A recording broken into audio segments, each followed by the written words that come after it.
The purpose of this screencast is to help novice teachers as they plan to apply for their micro-credential. Remember that all novice teachers must complete one micro-credential that is aligned to their PGP. In addition to that, that micro-credential work should be submitted by April the 1st.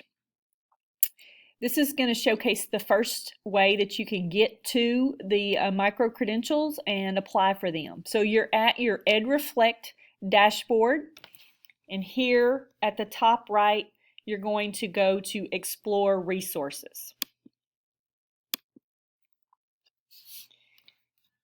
When you click on Explore Resources, that should take you to your Bloomboard page.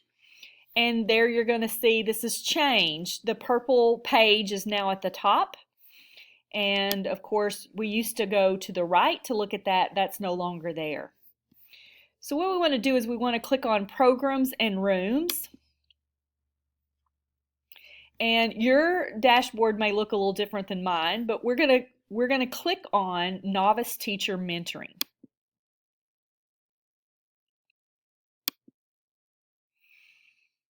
Once we click there, you're going to see the Survive and Thrive. You're going to click in Survive and Thrive, just like we would do if we were doing any of the novice teacher mentoring activities that we did in the last few months.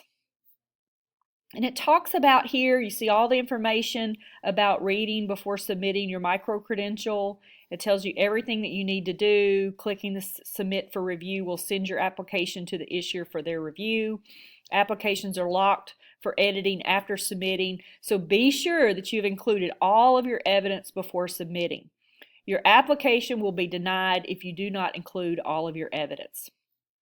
It talks to you about the review process, and then it goes into the different micro-credentials. So each one of those micro-credentials, they've aligned that title to a component within the test rubric. And so you see here is 2A, Connecting with Students. This is the micro-credential. These are not micro-credentials. These are actually just components or collections. 2B, and you see they go on and on and on. There are actually 11 in total. And so you're going to pick the one that you have given to your project director that you've agreed upon matches your PGP, and the one that your project director has already submitted to the Arkansas Department of Education. Let's say our particular micro-credential was in regards to 3A, communicating with students. So I would just click on that micro-credential, and you're going to see that there is the title, and over here to the right is where you want to click Apply.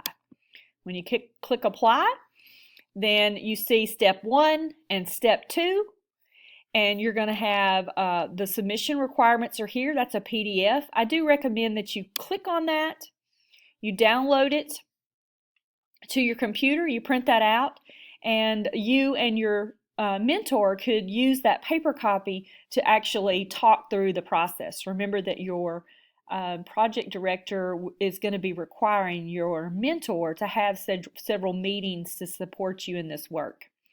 And then when you go to upload a file, you just click here on Upload the New File, and you choose it from your computer, your Google Drive, or your Dropbox, and choose the files. Simple. And then later, once you're totally finished uploading all of your artifacts and all of your evidence, then last thing you're going to do is you're going to click this button, and lastly you're going to hit the Submit for Review button. That should take you through the process for completing the application part for your micro-credential. Remember, the deadline is April the 1st, and I hope this helps you in this process.